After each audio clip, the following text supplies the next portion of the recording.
Vanessa Marotte was born on June 17, 1989, in the quiet town of Leominster, Massachusetts. Her parents separated shortly after she was born, but despite the divorce, Vanessa maintained a close bond with her father. He stayed nearby and remained an active part of her life, making sure he never missed a moment. From early childhood, Vanessa developed a deep love for the outdoors and athletics, interests she shared with her dad. The two spent weekends hiking, skiing in the mountains, and taking day trips to the coast. As she grew older, Vanessa's passion for fitness expanded into yoga and long-distance running. She even participated in 2 major charity marathons, raising funds for causes she believed in. But Vanessa wasn't just about nature and movement. She was fiercely dedicated to her education. After graduating high school, she earned a communications degree from Boston University, then built her career step by step, working for several firms before finally landing her dream job at Google. The new position brought her to New York City, where she poured her energy into work and giving back to the community through charity work. Despite her busy lifestyle, Vanessa never lost sight of what mattered most. She frequently made the 180-mile trip back to Princeton, a small town not far from where she grew up, to spend time with her family. In early August 2016, at 27 years old, Vanessa returned home for a weekend visit. She stayed at her mother's house, reconnected with relatives, and caught up with friends. It was a relaxing break from city life. She was set to head back to New York on Sunday, August 7th. That Sunday started off quietly. Vanessa spent the morning at home with her mom. Later that afternoon, with just a few hours left before her scheduled bus, she decided to go for a short jog, a familiar habit, even when traveling. There was plenty of time before she had to leave, and she wanted to squeeze in a final run along the rural road near her mother's home. The area was peaceful, surrounded by dense trees and set-back homes hidden from the street. It was a route she'd taken before, a place that felt safe. Vanessa told her mom she'd be back in about 30 minutes, but she never came back. As the minutes ticked by, Vanessa's mother began to worry. Her daughter still needed to pack, and her bus back to New York was fast approaching.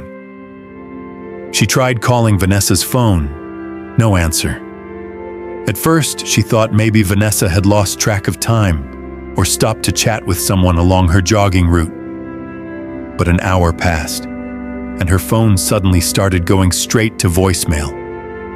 That's when the anxiety turned into something darker. Frantically, Vanessa's mother began calling friends and family, hoping someone, anyone, had seen her daughter. Maybe she had dropped by to say goodbye or had decided to squeeze in a quick visit before leaving town. No one had seen her. Now fearing the worst, her mother called the police. Officers responded immediately and spoke with her, gathering details of Vanessa's route. A winding road bordered by woods, with houses tucked behind thick rows of trees. Police began a coordinated search along the area Vanessa was believed to have jogged. Friends, neighbors, and relatives joined in, fanning out into nearby fields and trails, hoping for a miracle. Vanessa's bus was scheduled to leave at 5:30 p.m. Every second that passed without word from her made it more certain something was terribly wrong. Vanessa was responsible. She was punctual. She never would have missed the last bus back to New York, not without a call, a message, something. As the sun dipped lower in the sky, local authorities called in state police, who deployed search dogs and additional officers. Among those searching was Vanessa's father, who was growing increasingly distraught. At one point, officers had to gently ask him to step back. His panic was beginning to hinder the process. Then, around 8:20 p.m., A search team pushed deeper into the wooded area, less than a mile from her mother's house. The dogs picked up a scent and began pulling the officers in one direction. And then they stopped. Lying in the underbrush was a body. Despite the bruises, there was no doubt. It was Vanessa Marotte. Her clothes were missing, except for a single sneaker found near the scene. The sneaker, like part of her body, had been partially burned. Vanessa had suffered numerous injuries and visible burns, suggesting that her killer had tried and failed to use fire to destroy evidence. The scene was brutal. Investigators quickly suspected that Vanessa had been sexually assaulted and that this may have been the motive behind the crime. In a matter of hours, a weekend visit home had turned into every family's worst nightmare. A beautiful, bright, and driven young woman had gone out for a jog and never made it home. Don't forget to subscribe to our channel. Your support means a lot to us and helps us grow.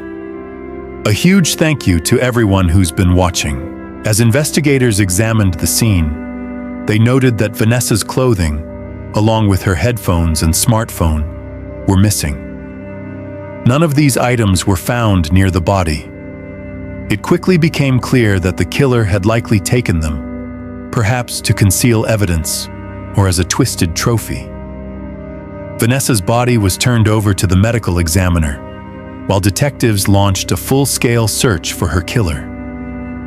The news spread quickly through Princeton, a small, tight-knit town where violent crime was virtually unheard of. The last homicide had occurred more than 30 years ago. Now, with the brutal murder of a young woman right near her childhood home, the town was thrown into panic. Residents were stunned and afraid. Was the killer one of them? Was he still nearby, waiting to strike again? The medical examiner's report confirmed what many feared. Vanessa had been strangled to death. Her body bore multiple injuries, some clearly inflicted during a struggle. Defensive wounds. She had fought back. Under her fingernails, forensic analysts discovered skin particles, and subsequent DNA testing revealed the profile of an unknown male. It was a critical discovery. Investigators immediately entered the profile into the FBI's national database, hoping for a match. But there was none. The attacker had no criminal record, at least not one linked to his DNA. Still, the sample became the central piece of evidence in the case. Now, any suspect's DNA could be directly compared to this profile. Police also knew to look for someone with visible scratches, possibly on their face, neck, or arms, injuries that Vanessa may have inflicted in a desperate attempt to save her life. As for the burn marks, experts confirmed what detectives suspected. Gasoline had been used. The killer had likely poured it on her body in an attempt to destroy evidence. DNA, fingerprints, any trace of the crime. But his attempt failed. The fire either didn't take or was abandoned mid-act. The medical team could not definitively determine whether Vanessa had been sexually assaulted, but based on the condition of the crime scene and the targeted violence, detectives continued to consider it a primary motive. They also couldn't rule out the possibility that the attacker had known Vanessa personally. Determined to catch the killer, detectives turned to the community for help. With a population of just 3,000, Princeton was the kind of town where everyone knew each other. Investigators urged residents to come forward with anything suspicious, no matter how small, and specifically asked them to be on the lookout for any man with fresh scratches on his body. It wasn't long before that call for help led to a major break in the case. The break investigators had been hoping for finally came from the community. A witness stepped forward, reporting that on the day of Vanessa's murder, around 12:45 p.m., he had been driving along the rural road near her mother's house. As he passed a clearing, He noticed a dark SUV parked on the roadside, its hood propped open. Standing next to the vehicle was a Latino man, estimated to be between 20 and 30 years old, of medium height and solid build. The encounter had lasted only a few seconds. The driver had been going too fast to catch finer details. But one thing stood out. The man appeared to have either short-cropped hair or a shaved head. About 90 minutes later, the same witness drove back along the same road. The SUV was still there, but now the hood was down, the windows were all shut, and the man was gone. At the time, it seemed unremarkable, just a broken-down car. But after learning about Vanessa's murder, the witness felt uneasy. Could that man have been the killer? Another witness came forward with a second chilling account. He had seen Vanessa jogging along the road that same afternoon and noticed a car following her. The driver had first passed by, then circled back and began trailing her. It had struck him as strange, but unfortunately, he hadn't seen the license plate or gotten a clear look at the vehicle's make or model. Still, the pattern was beginning to emerge. Then came a third lead. At a ski resort roughly 10 minutes from Princeton, a worker reported spotting a suspicious man with scratches on his face. The man had passed through the resort briefly and had been caught on a surveillance camera. The witness turned over the footage to police, and investigators quickly identified the man and began digging into his background. Initially, the scratched face raised alarms. Was this the result of a struggle with Vanessa?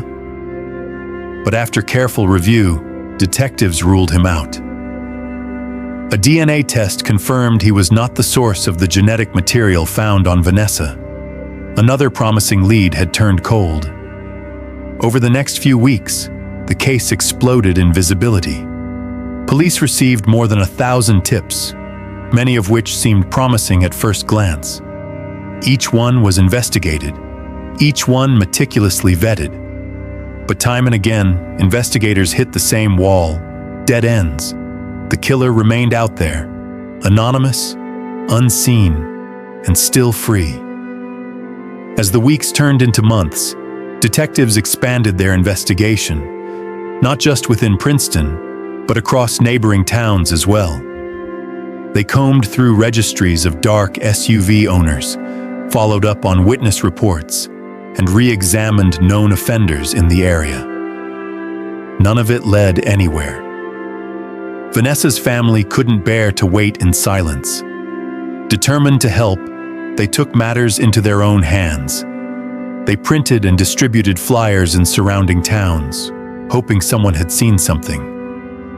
They also launched a website dedicated to Vanessa's case, compiling every known detail in the hope that a clue, no matter how small, might reach the right person. But despite the overwhelming support from the community and a steady stream of tips, nothing panned out.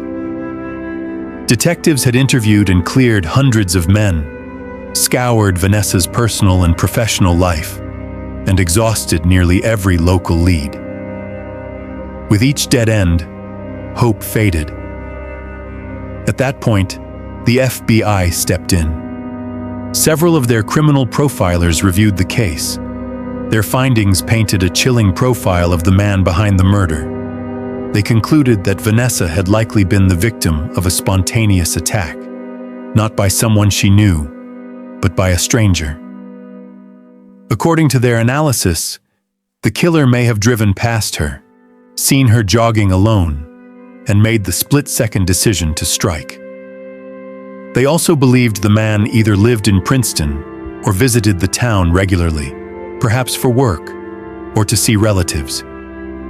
What troubled investigators most was the suggestion that the killer might be a sociopath, someone without guilt, without conscience, and skilled at deception. He could be hiding in plain sight. Such individuals, profilers warned, often appear calm and composed after violent crimes. He might have returned to work, had dinner with family, smiled at his neighbors, and no one would have suspected a thing. As spring approached, the case remained stubbornly cold. Detectives continued chasing down leads, but the trail was fading. Some feared the killer might never be found. Then, 9 months after the murder, everything changed in the most unexpected way. In April 2017, a state patrol officer was driving through Worcester, about 18 miles from Princeton, when something caught his attention. A black SUV matching the witness description from the day of Vanessa's murder. Behind the wheel was a Latino man with short hair. The officer's instincts kicked in. The case had circulated through law enforcement circles for months, and the description still burned in the minds of local officers. Acting quickly, the trooper grabbed a pen and jotted the license plate number down on his hand before the vehicle disappeared from view. Back at the station, he ran the plate. The SUV was registered to a 31-year-old man named Angelo Ortiz. He immediately passed the information on to the detectives working Vanessa's case. For the first time in nearly a year, investigators had a name and a real lead. Angelo Ortiz had no criminal record. On paper, he appeared to be an ordinary man, living quietly in Worcester with his girlfriend and their 3 children. He had only been in the area for less than a year, but now, detectives believed they had found the man who had brutally taken Vanessa Marat's life. Officers went to his residence to request a DNA sample, but as soon as Ortiz opened the door, they hit an immediate obstacle. He barely spoke English. Fortunately, one of the officers was fluent in Spanish, and Ortiz's girlfriend, who was home at the time, offered to help translate. Through the conversation, Ortiz cooperated and agreed to provide a DNA sample, which was immediately sent to the lab for comparison. While waiting on the results, detectives began to dig deeper into Ortiz's background. They learned he worked as a delivery driver, transporting packages between a regional warehouse and various post offices throughout central Massachusetts. This meant Ortiz was familiar with back roads and rural towns, including Princeton. Investigators then obtained location data from Ortiz's cell phone provider. Though the data was approximate based on cell tower pings rather than GPS, it painted a telling picture. Ortiz was in Princeton at the time of Vanessa's murder, and more specifically, in the vicinity where her body was found. It didn't end there. Digging further, detectives uncovered a bank transaction made shortly after the estimated time of Vanessa's death. Records showed that Ortiz had used his card at a gas station just a few miles from Princeton. The purchase? $5 worth of gasoline. He had filled a small gas can, and investigators immediately remembered that traces of gasoline had been found on Vanessa's body and her sneaker. It was a chilling connection. To the detectives, the pieces were falling into place. Then, the DNA results came in. Ortiz's sample was a perfect match to the skin particles found under Vanessa Marat's fingernails. She had scratched him during the attack, fighting back with everything she had, and in doing so, she had unknowingly left behind the evidence that would catch her killer. With that confirmation, police moved quickly. Ortiz was arrested and charged with Vanessa's murder. He denied everything. Despite the overwhelming evidence, DNA, cell tower data, the gas purchase, Ortiz maintained his innocence. He claimed to have had nothing to do with Vanessa's death. The case was now headed for trial, and justice for Vanessa Marat was finally within reach. Armed with a DNA match and cell tower data placing him near the crime scene, the prosecution was confident they had built a case strong enough to secure a conviction against Angelo Ortiz. But then, an unexpected challenge emerged. After Ortiz secured legal representation, His attorneys argued that the DNA sample should be thrown out. Their claim? The language barrier during the initial police interaction had invalidated his consent. According to the defense, Ortiz had no clear understanding of what was happening when officers asked for a DNA sample. He didn't speak English fluently, and his legal team contended that he only agreed to the test because his girlfriend told him to cooperate. Ortiz said he had signed documents he couldn't read and insisted he had never intended to give up his DNA voluntarily. This presented a major obstacle for the prosecution. The DNA evidence was their strongest piece, a match to skin found under Vanessa Marot's fingernails. If the court ruled the sample inadmissible, Ortiz could walk free. After lengthy hearings and legal wrangling, the judge ultimately ruled in favor of the prosecution. The DNA results would be allowed. Still, Ortiz refused to confess. What followed was a slow, painful stretch of legal delays. The trial prep dragged on for years, with repeated postponements. Ortiz remained in jail, unable to afford the $10 million bail. In all, it took more than 6 years after Vanessa's murder before the case would finally make it to trial. This presented a major obstacle for the prosecution. The DNA evidence was their strongest piece, a match to skin found under Vanessa Marot's fingernails. If the court ruled the sample inadmissible, Ortiz could walk free. After lengthy hearings and legal wrangling, the judge ultimately ruled in favor of the prosecution. The DNA results would be allowed. Still, Ortiz refused to confess. What followed was a slow, painful stretch of legal delays. The trial prep dragged on for years, with repeated postponements. Ortiz remained in jail, unable to afford the $10 million bail. In all, it took more than 6 years after Vanessa's murder before the case would finally make it to trial. For Vanessa's grieving family, the wait was torturous. They had already endured the unimaginable, and now, justice felt forever just out of reach. Meanwhile, more disturbing details about Ortiz came to light. Though he had only lived in Worcester for less than a year, he had already developed a dark reputation in his neighborhood. Several women came forward, telling police that they found Ortiz creepy and aggressive. He often made vulgar, sexual comments, and many felt genuinely afraid to be around him. One of the most revealing accounts came from a former employee of the Princeton post office. She had encountered Ortiz regularly during his delivery runs. What stood out wasn't just the frequency of his visits, it was his behavior. She told detectives that Ortiz often made inappropriate comments in Spanish, assuming she couldn't understand. But she did, and his words were offensive enough to make her feel uneasy every time he appeared. She also revealed something else. She had regularly walked to work along the same rural road where Vanessa had gone jogging. After Vanessa's murder, the realization hit her hard. She moved out of town, unable to walk that path or sleep in that town, without thinking of what could have happened to her. As the years dragged on, prosecutors weighed their options. While they had enough evidence to convict Angelo Ortiz, there was still a risk.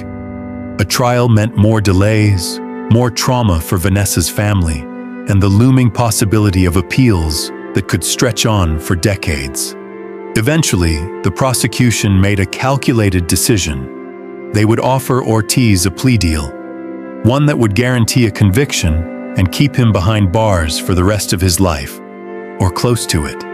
Without the deal, Ortiz faced a life sentence with a chance of parole only at a much older age. With the deal, that chance, however slim, remained. After some deliberation, Ortiz accepted. In October 2022, more than 6 years after Vanessa Marot was murdered, Angelo Ortiz stood before a judge and pled guilty. As with many plea deals, he was not required to recount the details of his crime. He simply had to admit that he was guilty. To some, it felt unjust. No confession, no answers, no remorse. But the terms of the deal were severe.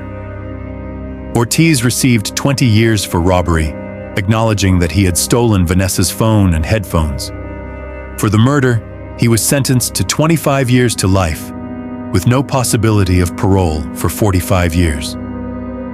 By the time Ortiz is eligible to apply for release, he will be 81 years old, if he lives that long. But there was one more heartbreak to come. Just 10 days before sentencing, Vanessa's father passed away, his health having steadily declined under the weight of grief. At the hearing, his former wife addressed the court, saying, "He died of a broken heart and the unbearable grief caused by the murderer." Ortiz, even then, showed no emotion. He did not speak.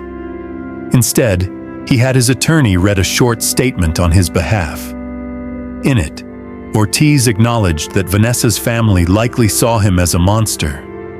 But rather than apologize to them, he turned his words toward his own relatives, expressing sorrow for the pain he had caused his family, who had stood by him throughout the legal process. He never offered a single word of apology to Vanessa's loved ones. Following sentencing, Ortiz was returned to prison, where he remains to this day. In the aftermath of Vanessa's murder, her family and friends channeled their grief into action.